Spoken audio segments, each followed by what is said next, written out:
retomando os estudos de Apocalipse, aprendendo a ler Apocalipse, usando o texto de Kenneth Gentry, Apocalipse para leigos. A gente vai abrir hoje no capítulo 4, do verso 2 ao versículo 5. Apocalipse 4, 2 a 5.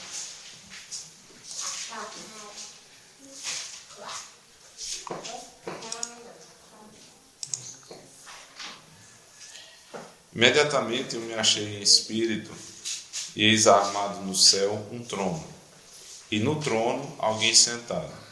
E esse que se acha assentado é semelhante no aspecto à pedra de jaspe e de sardônio, e ao redor do trono há um arco-íris semelhante no aspecto à esmeralda. Ao redor do trono há também 24 tronos, e assentados neles 24 anciãos vestidos de branco, em cujas cabeças estão coroas de ouro. Do trono saem relâmpagos, vozes e trovões, e diante do trono ardem 7 rochas de fogo, 7 tochas de fogo, que são os 7 Espíritos de Deus. Amém. Amém. Vamos orar? Amém. Senhor, agradecemos a tua bênção, Senhor, de estarmos juntos, termos tido esse momento, Senhor Deus, de oração, de canto dos salmos. E agora rogamos ao teu Espírito, mesmo que inspirou João a escrever Apocalipse, que esse Espírito nos ajude, Senhor Deus, a conhecer mais da tua santa revelação e assim sermos abençoados e transformados por ela. Ajude-nos, Senhor, nessa noite, em Cristo. Amém. Amém.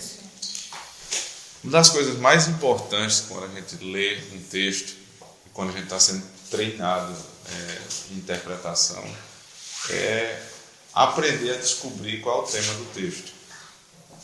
Algumas provas, alguns testes na área da língua, você vai ter esse exercício. Você precisa descobrir sobre o que o texto fala. Esse é um ponto basilar para a interpretação. Se você não conhece nem o tema, você vai ter dificuldade de entrar nos detalhes do texto. Então, um bom leitor, ele vai procurando os indícios do tema. Ele não só lê, ele não só decodifica o que está escrito, mas ele lê e procura entender. E para isso a gente precisa de um tema. Isso acontece até nas nossas relações mais simples. Numa conversa, por exemplo, você está na igreja, tem uma roda de amigos, ali, irmãos, e você chega depois do início da conversa. A primeira coisa que você faz, se você é uma pessoa educada, você vai ficar calado, você não vai entrar na conversa porque você não sabe o tema, nem sabe em que pé está aquele debate. Então a gente para, espera, ouve, descobre o tema, descobre qual é o ponto que está sendo tratado e só então, se for possível e necessário, a gente começa a dar opinião. Se isso acontecesse, irmãos, na nossa leitura da Bíblia, muitos problemas poderiam ser resolvidos, se a gente conhecesse a temática de cada texto. Do que falam os Salmos, por exemplo? Qual é a temática dos Salmos? A gente leu aqui aquele livro de Palmer Robertson, pelo menos parte dele, o Fluxo dos Salmos. A gente apresentou que os Salmos têm como pilares a lei de Deus, o Messias e a lei de Deus. Os indícios estão lá no Salmo 1, Salmo 2, Salmo 18, Salmo 19, Salmo 118 e Salmo 119. São os 3 pilares do Saltério. E um embate entre o Messias, a lei de Deus, e o homem que não ouve a lei de Deus. Então, é o homem que segue a lei de Deus, que é o bem-aventurado, e o amaldiçoado que não segue a lei de Deus. Rapidamente você já descobriu ali como você vai se aproximar do texto a partir desse tema. Se você lê Gênesis, você espera que seja contada a história do início de toda a revelação, os fundamentos da revelação.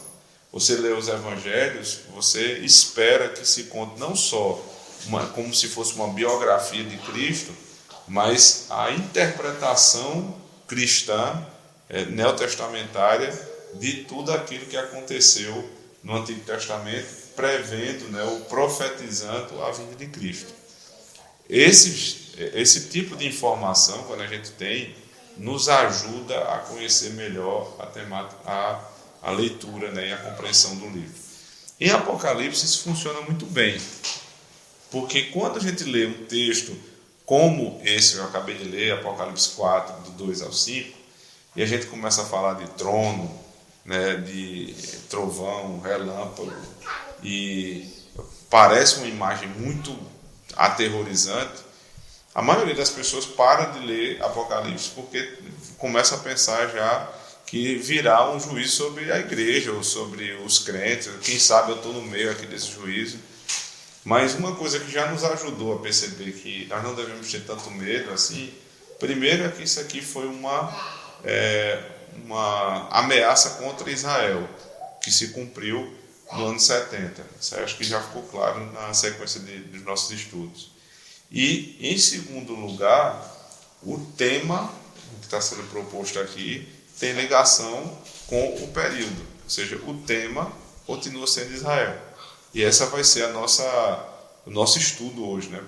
Mostrar aos irmãos que toda essa linguagem judicial do texto é o tema do próprio texto. É um julgamento que Deus faz contra Israel que rejeitou o Senhor Jesus Cristo. Certo? Eu estou inclusive dando spoiler aqui, mas é para que vocês possam compreender melhor. Uma outra informação que é preliminar, mas precisa ser dada, é que Apocalipse, assim como a carta aos Hebreus, talvez sejam os dois textos mais veterotestamentários de todo o Novo Testamento. Isso quer dizer que eles têm como fundamento a linguagem da Antiga Aliança, os símbolos da Antiga Aliança, né, as profecias da Antiga Aliança. Quem lê Hebreus e não se dá conta disso, né, da carta aos Hebreus, vai ter muita complicação na hora de interpretar. E quem lê Apocalipse sem se dar conta que esse é um julgamento contra Israel, vai começar a ficar aterrorizado, com medo que isso aqui seja alguma coisa contra a igreja, né? Mas até mesmo, o autor até cita que a estrutura gramatical de Apocalipse é tão hebraica, é tão hebraísta, que quebra até as leis gramaticais do grego. Vocês sabem que o Novo Testamento foi escrito em grego, né? Mas o pensamento é judeu, é judaico. Então eles escrevem em grego com uma estrutura muitas vezes judaica. É uma tendência que todo mundo tem quando está aprendendo língua. Você pegar, por exemplo, para estar aprendendo inglês, aí você quer formar uma frase, aí você pega a frase em português e só traduz para o inglês. E não é assim que funciona, porque a estrutura gramatical do inglês é diferente. Mas é comum que o brasileiro faça isso, né? Vai ficar estranho para o americano que ouve, mas é uma tendência nossa. E essa foi a tendência de Apocalipse, porque João, né, com a mente hebraica e com todo o pano de fundo do Antigo Testamento, ele vai se utilizar dessa linguagem muito judaica para um texto que foi escrito em grego, certo? Então vamos lá, vamos tentar investigar essa questão aqui do juízo. Primeiro de tudo, eu acho que ele vai falar até um pouco depois sobre isso, mas eu queria citar aqui a ideia do trono. Veja aí, Apocalipse 4. Depois eu vou voltar para essa temática, mas veja, só no verso 2 a palavra trono aparece 2 vezes, não é isso? Aí depois vai aparecer novamente no verso 4, mais 2 vezes, e no verso 5, 2 vezes. Talvez com tanto tempo que vocês já me escutam aqui pregando, já viram que eu aponto esse tipo de dica que o autor dá. Palavra que está se repetindo, tal versículo, tal versículo, tal versículo. Isso é um norte para quem está procurando o tema, certo? A repetição de uma narrativa, de uma palavra, é uma dica de uma temática. Então aqui o símbolo do trono é um símbolo judicial. Deus está sentado no trono e ele vai julgar o réu que lhe foi proposto, certo? Então guardem primeiro essa informação, daqui a pouco a gente vai voltar para ela. Uma outra informação que ainda é necessária para a leitura de Apocalipse ou são as figuras de duas mulheres. Você já deve ter ouvido muito isso.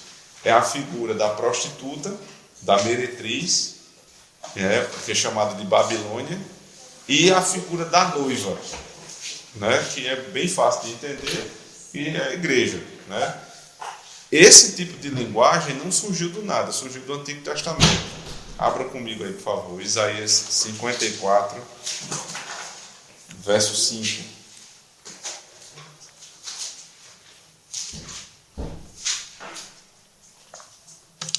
Quem achar pode ler. Porque o teu Criador é o teu marido, o Senhor dos Exércitos é o seu nome, e o Santo de Israel é o teu Redentor. Perfeito. Ele é chamado o Deus de toda a terra. Amém. Veja as palavras que são usadas aqui para Deus. Lembrando de algo que vocês já aprenderam lá atrás, o chamado paralelismo no hebraico. Você tem duas verdades em paralelo. O teu Criador é o teu marido, certo? Primeira parte. O Senhor dos Exércitos é o seu nome. E o Santo de Israel é o seu Redentor. Então, Criador, Senhor dos Exércitos e Santo de Israel, eles estão diretamente ligados a marido e redentor. O nome, marido e redentor. Aquele que é o Criador, aquele que é o Senhor dos Exércitos, o Santo de Israel também é o teu marido e o teu redentor. Certo? Então você vê que Deus, ele já é revelado como sendo o marido. Outro texto, Jeremias 31, verso 31 e 32.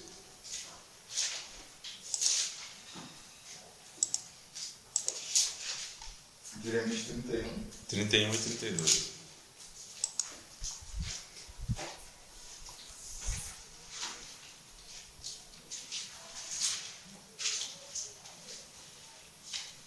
Pode ler. Eis aí vem dias, diz o Senhor, em que firmarei nova aliança com a casa de Israel e com a casa de Judá. Não conforme a aliança que fiz com seus pais, no dia em que os tomei pela mão, para os tirar da terra do Egito, porquanto eles anularam a minha aliança. Não obstante, eu os havia desposado, diz o Senhor. Eles anularam, eles quebraram minha aliança. Então eu tinha uma aliança com esse povo, eles quebraram a aliança, eu vou renovar a aliança. Isso aqui claramente é uma ideia de matrimônio. A esposa... Até a figura que ele diz assim, não obstante, eu os havia desposado. Exato. Eu desposei, eu tirei por esposa, eu noivei com ela, eu desejo manter minha aliança firme, mas ela quebrou. E agora o meu desejo é renovar a aliança, não como aquela, mas uma nova aliança. Então, claramente aqui você tem não só mais a ideia a figura do matrimônio, mas também de um adultério, uma infidelidade dessa esposa, que vai se repetir muitas vezes fazendo relação entre adultério e prostituição. Por exemplo, Jeremias, aí vocês estão abertos no texto, Jeremias 3, verso 9.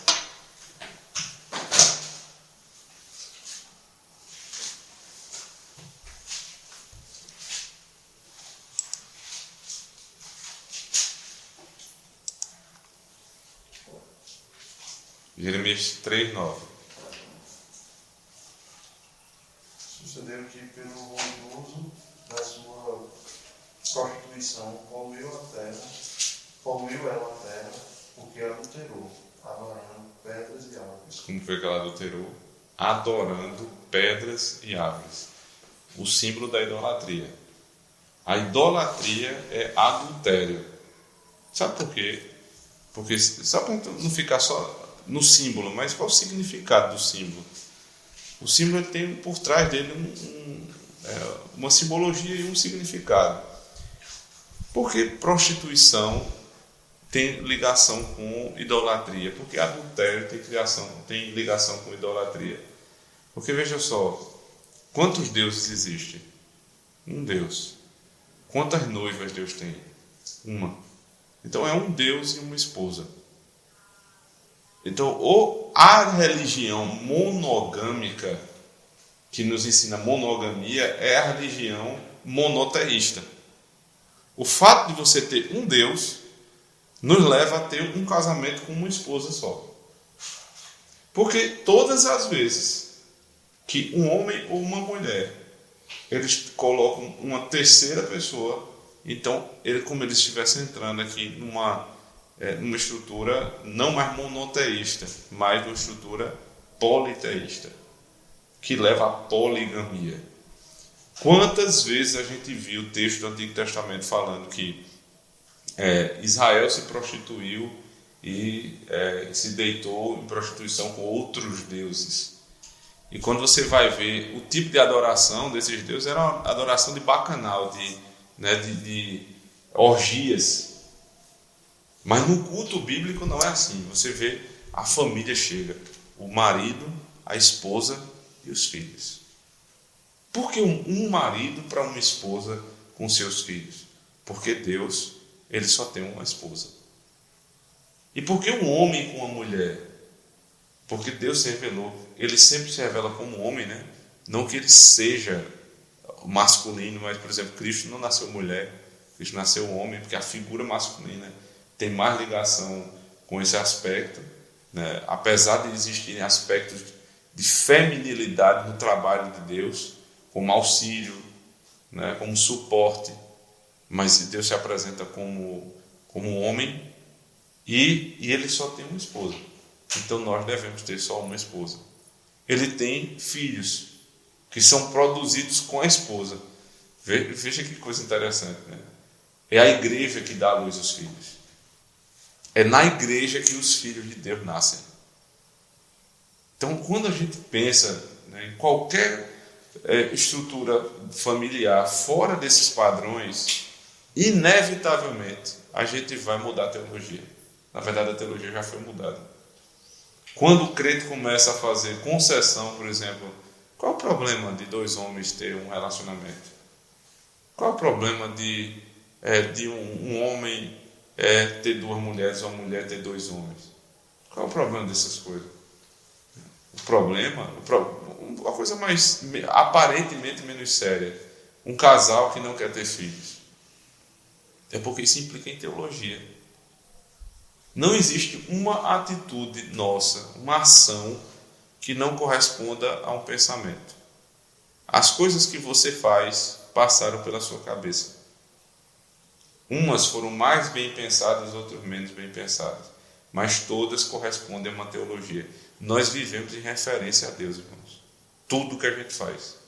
A forma de fazer negócio, a forma de trabalhar, a forma de se vestir, a forma de cuidar do corpo. Né? A gente conversava uns dias atrás aí, essa questão de cuidar do corpo, que é algo extremamente importante. Deve-se cuidar do nosso corpo, mas com finalidade espiritual, não com finalidade carnal. Eu só posso cuidar do meu corpo com uma finalidade eterna. Eu estou cuidando do meu corpo para poder criar melhor meus filhos, passar mais tempo com eles, pregar o evangelho para eles, cuidar da minha esposa, servir a minha igreja. Então, se eu estou preocupado com essas coisas, faz sentido. Faz sentido casar, faz sentido ter filhos, faz sentido cuidar do corpo. Mas quando não tem esse tipo de teologia por trás do cuidado, o que você vai ver é o sujeito na frente do espelho, tirando foto, saindo para malhar, voltando da malhação, fazendo não sei o quê. Ora, se o meu objetivo com o cuidado do corpo é a glória de Deus, então eu já recebi. Se é a glória de Deus, eu não vou aparecer no Facebook e no Instagram. Porque à medida que eu cuido do meu corpo, oferecendo esse tipo de conteúdo de rede social, eu já recebi minha glória, não é assim que o Senhor diz? Eu já recebi minha glória ali. Não espere que Deus se agrade com aquilo. Então, prostituição, avareza, falta de moderação no falar, no vestir, não são coisas que surgem porque a pessoa tem um problema isolado. Não, são problemas teológicos. São problemas que precisam ser resolvidos espiritualmente. Não é uma pessoa super, hiper piedosa que vive uma vida santa, né, e também vive em prostituição. Tem um problema teológico por trás disso. Eu não estou dizendo que a pessoa não é crente. Está entendendo? Não estou dizendo que a pessoa não é. Existem pecados terríveis que foram cometidos por crentes piedosos. Por exemplo, Davi, quando adulterou com Batseba e matou o marido de Batseba. Você quer uma coisa mais terrível do que isso? Tem coisa mais horripilante do que o que Davi fez. Agora, qual é a distinção? Quando o profeta Natan foi falar com ele, qual foi a reação? Eu pequei contra ti somente. O Senhor será justo no julgar. Essa é a nossa distinção. Então, todo esse pano de fundo aqui de prostituição, adultério, Deus avisou muitas vezes a Israel. Para a gente não pensar que Israel pecou e Deus foi lá e pá, porque ela se prostituiu, ela se irou, ela adulterou. Eu lembro do texto de Apocalipse, capítulo 2, que eu li nesse último domingo, a igreja de Tiatira, ele diz assim, verso 21 do capítulo 2, dei-lhe tempo para que se arrependesse. Ela, todavia, não quer arrepender-se da sua prostituição. Meus irmãos lembram que a igreja de Tiatira foi uma igreja tolerante com imoralidade sexual. O pecado era esse. Idolatria relacionada ao pecado sexual. Nós nunca vamos nos livrar completamente dessas coisas. O que não pode acontecer é sermos coniventes com esse tipo de erro. Nós precisamos. Alguém foi pego num problema desse, vai ser tratado. Não quer dizer que tenha que ser disciplinado publicamente. Cada caso é um caso, mas precisa ser tratado. Quando o conselho trata e os irmãos nem sabem que a pessoa está disciplinada, vocês não sabem que existem pessoas disciplinadas no nosso meio, estão. É porque não veio a público, mas não deixou de ser tratado. Por que a gente faz isso, irmãos? Às vezes é muito mal compreendido a igreja, o conselho da igreja. Porque a gente não quer trazer sobre nós juízo de Deus. A saúde da igreja está nisso aqui. Cristo disse à igreja de Tiatira, eu percebo, eu conheço as suas obras, eu sei que as últimas são melhores do que as primeiras, mas eu tenho contra ti que toleras Jezabel, toleras a prostituição. Então volta comigo lá para Apocalipse, né, com esse pano de fundo que nós acabamos de expor. Né? O livro tem tudo a ver com o Antigo Testamento, a linguagem de uma aliança, um pacto entre Deus e o seu povo, né? Um casamento. E agora esse casamento virou uma audiência judicial. Por que será que está acontecendo? Veja só. Em todo o Novo Testamento, de Mateus até Apocalipse, a palavra trono, ela aparece 62 vezes. 62 vezes. Das 62, de todo o Novo Testamento, 47 aparecem em Apocalipse. Que ainda acha pouco? Ela ocorre em 18 dos 22 capítulos do texto. É muita coisa. É muita concentração de uma palavra só. Ou seja, aqui há uma questão judicial sendo tratada. A primeira visão é justamente essa. Apocalipse 4, verso 2 até o verso 5. Aparece no verso 2, no verso 4 e no verso 5 essa palavra. Em outros pontos do Apocalipse, ouvimos a linguagem judicial com referências a julgamento, ira, testemunhas e assim por diante. Mas por quê? O que está em julgamento? O que está aqui em julgamento? Abra, por favor, Apocalipse 5, verso 1 a 5.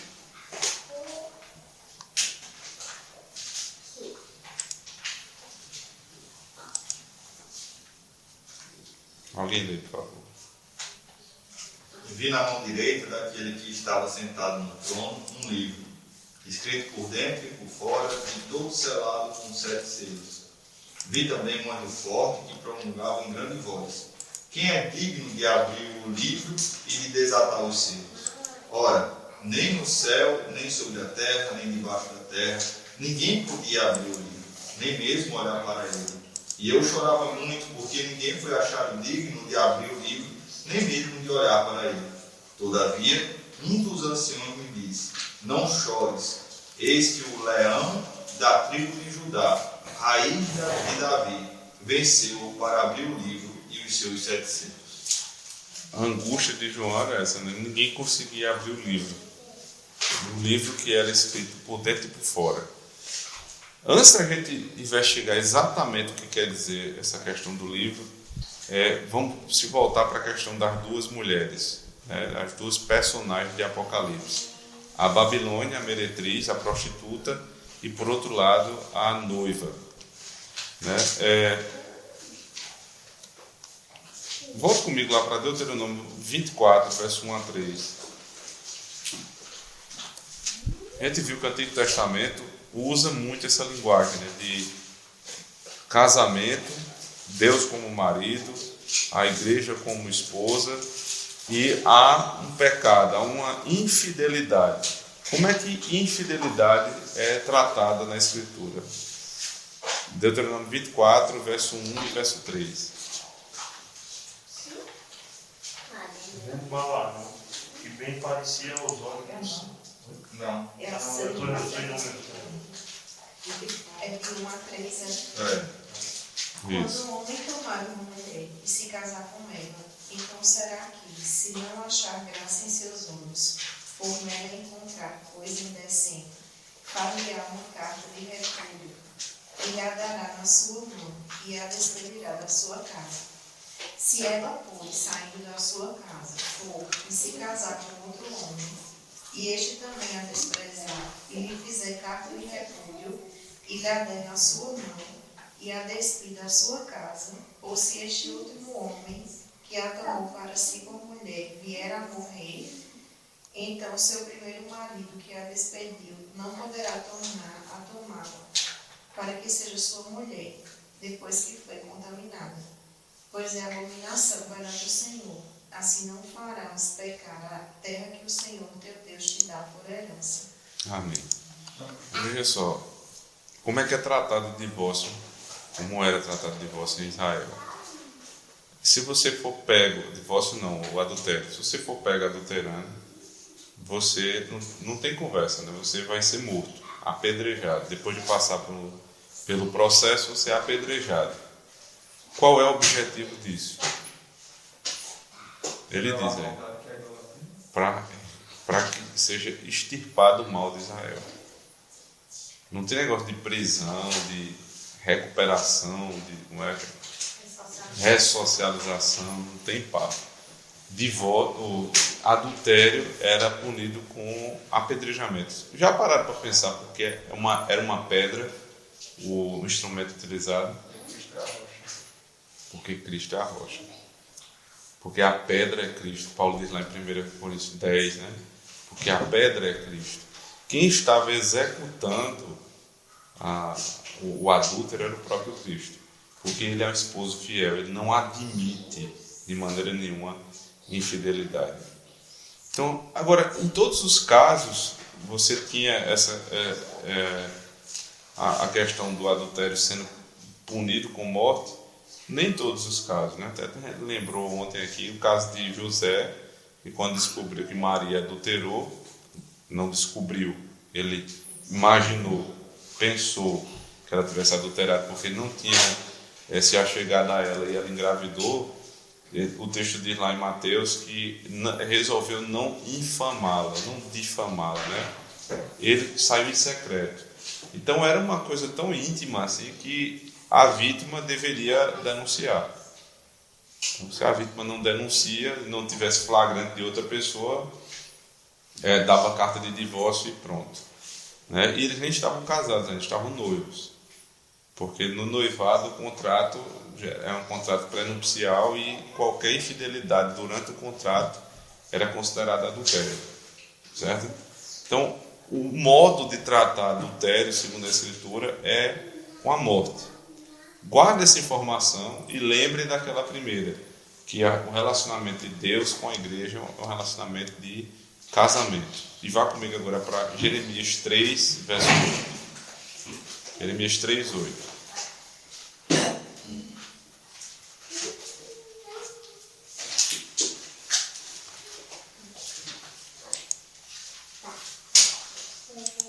Quando, por causa de tudo isso, por ter cometido adultério, eu despedi a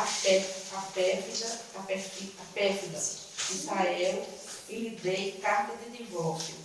Vi, eis, a falsa Judá, sua irmã, não temeu, mas ela mesma se foi e se deu à prostituição. Vocês sabem que aqui, quando ele está falando de Israel e Judá, aqui é as duas partes do reino, né? O reino do norte e o reino do sul. Mas ele diz que todo Israel tem o mesmo problema. Deus deu carta de divórcio por conta de adultério. Então, qual seria, à luz do que nós lemos em Deuteronômio 24, a punição para a igreja que caiu em prostituição? Morte. Ela precisava ser apedrejada. Agora veja a descrição disso aqui em Apocalipse 17. Vamos lá.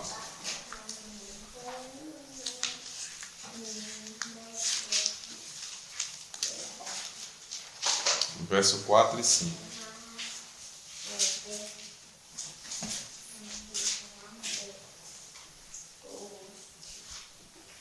Achava-se a mulher vestida de púrpura e de escarlata, adornada de ouro, de pedras preciosas e de pérolas, tendo na mão um cálice de ouro, transbordante de abominações, e com as imundícias de sua prostituição.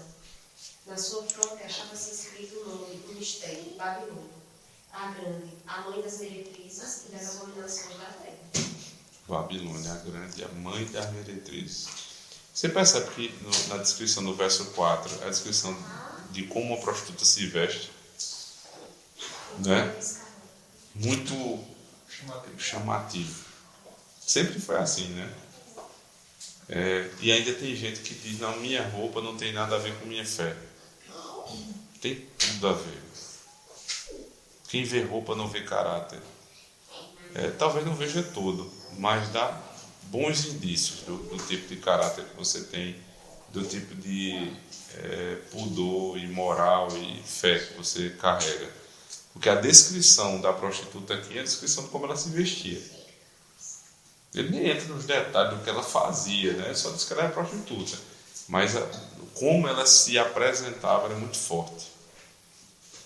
O paralelo que há entre Jeremias, o pano de fundo histórico de Jeremias e de João escrevendo no Apocalipse é muito grande.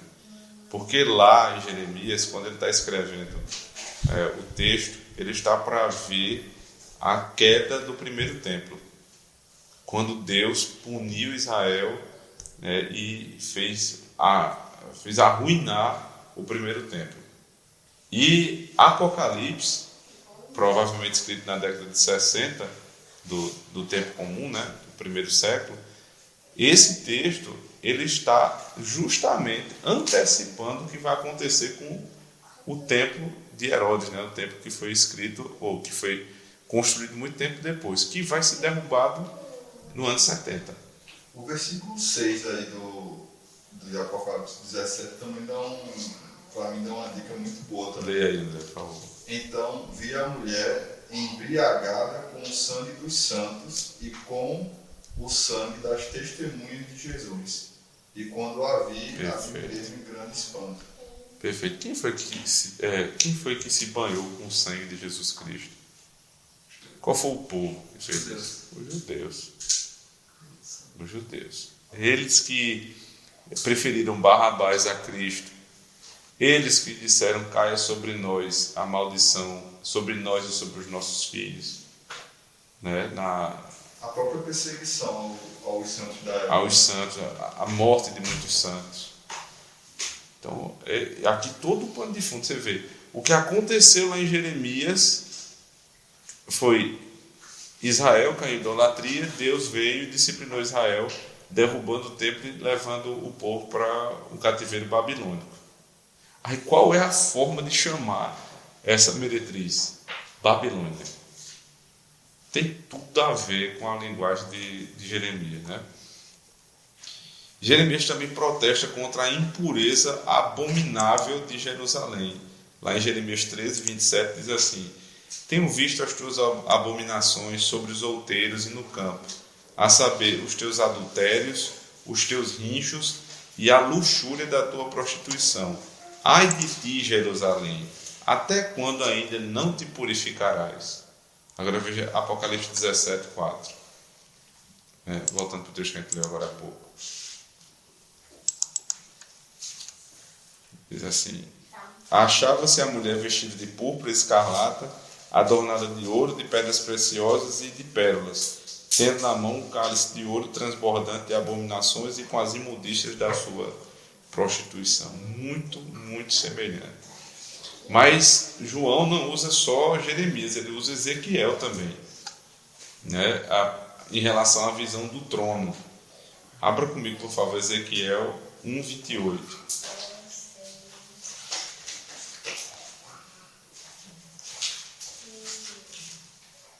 Ezequiel 1:28. 1:28. 26 ao 28. 26 a 28. Por cima do firmamento que estava sobre a sua cabeça, havia algo semelhante a um trono, como uma safira. Sobre esta espécie de trono estava sentada uma figura semelhante a um homem. Via como metal brilhante, como fogo ao redor dela, desde os seus lombos e daí para cima, e desde os seus lombos e daí para baixo. Via como um fogo e um resplendor ao redor dela, como um aspecto do arco que aparece na nuvem em dia de chuva, assim era o resplendor em redor. Esta era a aparência da glória do Senhor, Vendo isto, caí com o rosto em terra e ouvi a voz de quem falava. Um arco que aparece no céu, né? Aí Apocalipse 4, 3 diz: e esse que se acha assentado é semelhante no aspecto à pedra de jaspe e de sardônio, e ao redor do trono há um arco-íris semelhante no aspecto à esmeralda. Percebe? Agora, mantenha-se lá em Ezequiel, eu vou fazendo o texto correlato.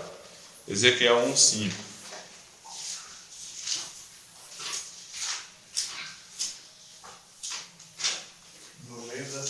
Saía a semelhança de 4 seres viventes, cuja aparência era esta. Tinham a semelhança de homem. Esse é Ezequiel 1:5, né? Ezequiel 4:6. Adiante do trono, um como que mar de vidro, semelhante ao cristal, e também no meio do trono e à volta do trono, 4 seres viventes, cheios de olhos por diante e por detrás. Ezequiel 1:22. Sobre a cabeça dos seres viventes havia algo semelhante ao firmamento, como um cristal brilhante que metia medo, estendido por sobre a sua cabeça. Cristal brilhante que já foi citado em Apocalipse 4:6. Agora, Christian, Ezequiel 2, verso 9. Então vi, e eis que certa mão se estendia para mim, e nela se achava o rolo de um livro. Continua. Estendeu-se diante de mim e estava escrito por dentro e por fora. Alguma semelhança? Um livro escrito por dentro e por fora. Nele estavam escritas lamentações, suspiros e ais. Já está aqui profetizando que está dentro do livro, que só o Cordeiro pode abrir.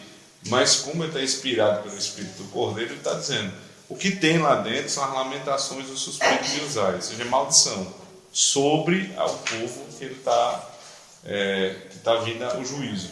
Como se fosse assim, eles viram como se fosse a sentença, A sentença. Já tá, esse é um livro, é uma sentença escrita por dentro e por fora. Só quem pode abrir é o juiz, que está sentado no trono.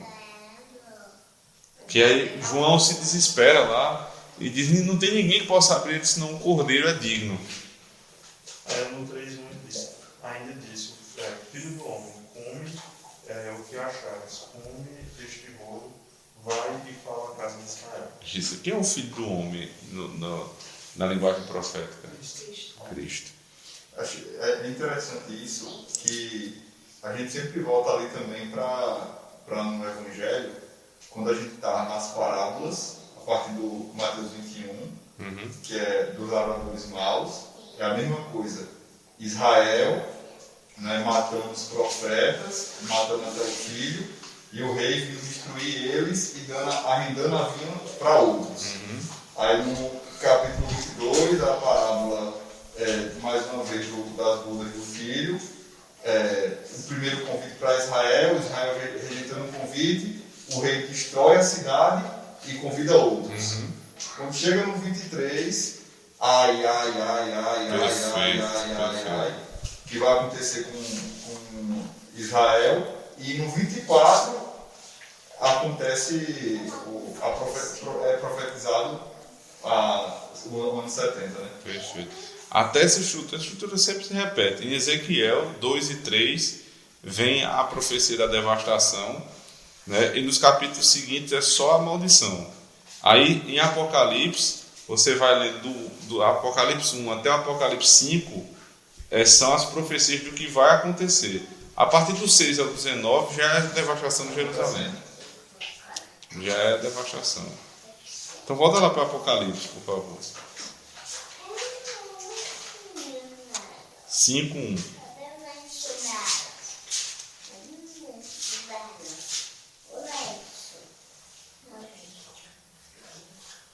Vi na mão direita daquele que estava sentado no trono um livro escrito por dentro e por fora, e todo selado com 7 selos. 7 selos. O mesmo livro, né? Escrito por dentro e por fora, 7 selos. Aí Levítico 26 diz assim: se ainda assim com isto não me ouvirdes, tornarei a castigar-vos 7 vezes mais por causa dos vossos pecados. E se andardes contrariamente para comigo, e não me quiserdes ouvir, trarei sobre vós pragas 7 vezes mais, segundo os vossos pecados. Eu também serei contrário a vós outros, e eu mesmo vos ferirei 7 vezes mais por causa dos vossos pecados. Eu também com furor serei contrário a vós outros, e vos castigarei 7 vezes mais por causa dos vossos pecados. O autor diz assim: estou convencido de que João retrata o juízo contra Jerusalém em 70, sobre o juízo sétuplo, né? 7 vezes Deus aumentou o juízo sobre Israel.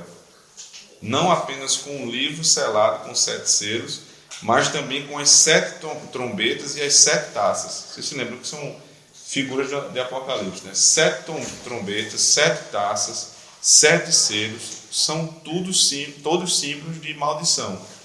E o número 7 é a perfeição, né? É a plena maldição que viria sobre Israel. E ele vislumbra o divórcio e a punição de Israel com toda a dramaticidade como a esposa em aliança com Deus. Ou seja, ele está aplicando a pena da própria lei dele contra Israel que se prostituiu. Né? O que se dá entre um homem e uma mulher também vai se dar na figura entre Deus e Israel, porque Israel rejeitou Cristo. Então, mas o que é o julgamento sétuplo contra Jerusalém e Israel? Após o decreto de Deus contra Israel por adultério, nos capítulos 4 e 5 de Apocalipse, julgamentos começam a cair em massa sobre ela, né, Jerusalém, em Apocalipse 6 até o capítulo 19. Na lei do Antigo Testamento, o adultério era punido com morte, a gente já leu, e o método da pena capital do Antigo Testamento era apedrejamento. Deuteronômio 22, 21 diz assim: então a levarão à porta da casa de seu pai, e os homens da sua cidade a apedrejarão até que morra, pois fez loucura em Israel, prostituindo-se na casa de seu pai, assim eliminarás o mal do meio de ti. Agora veja aí Apocalipse 16, verso 21.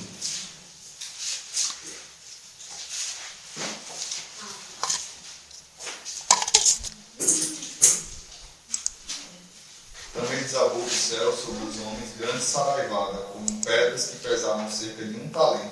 E por causa do flagelo da chuva de pedras, os homens blasfemaram de Deus, porquanto o seu flagelo era sobremodo grande. Como é que foi aí Saraivada de pedras. uma saraivada de pedras? Depois que passou o período que Deus estava falando sobre a idolatria, que é adultério, prostituição, e ele trouxe as profecias de maldição, aí vem a saraivada de pedras. Ou seja, ele está aplicando a sentença. Quando você termina de ler esse período longo, do capítulo 6 até o capítulo 19, que é só maldição, e está tudo ligado com a primeira mulher, a meretriz, aí você chega no capítulo 21 de Apocalipse e a outra mulher aparece. Veja aí. Apocalipse 21, verso 2. Vi também a cidade santa, a Nova Jerusalém, que descia do céu, da parte de Deus, ataviada como noiva adornada para o seu esposo. Perfeito. Ele parou de falar da meretriz, porque ele já julgou. Ele já destruiu Jerusalém. Né? A grande meretriz, a Babilônia. Quando ele destruiu Jerusalém, agora ele se voltou para a noiva dele. Aí ele está vendo, descendo do céu, ou seja, porque ela foi santificada, foi glorificada a igreja do Senhor, que é formada inclusive pelos israelitas eleitos que não rejeitaram Cristo e por todo o número dos gentios que creram no Senhor. Aí agora é a noiva, já não é mais a meretriz, e ela vem vestida de branco, ou seja, ela não é uma prostituta, ela é uma mulher de bem, é uma mulher honesta, uma mulher direita. É a segunda etapa do texto, que também é falado lá em Apocalipse 19, verso 9.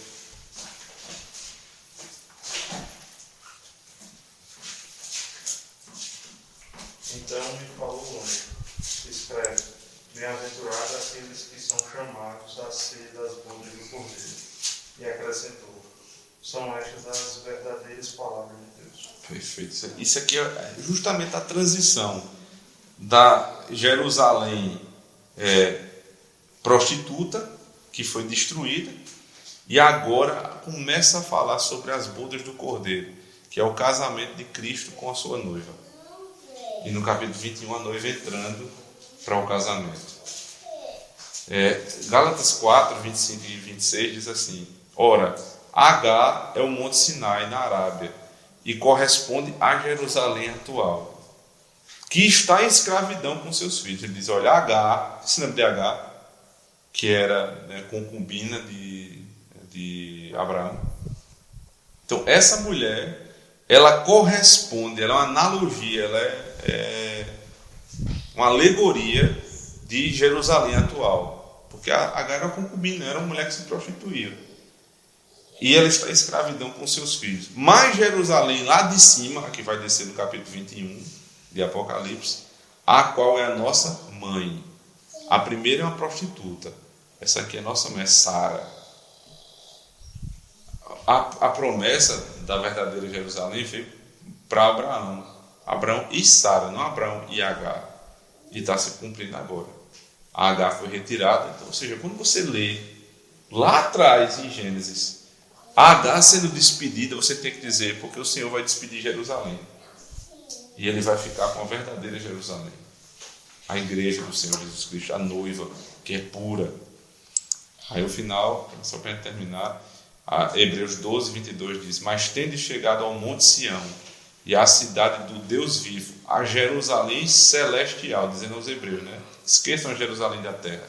Parem com essa história de terra santa, cidade santa.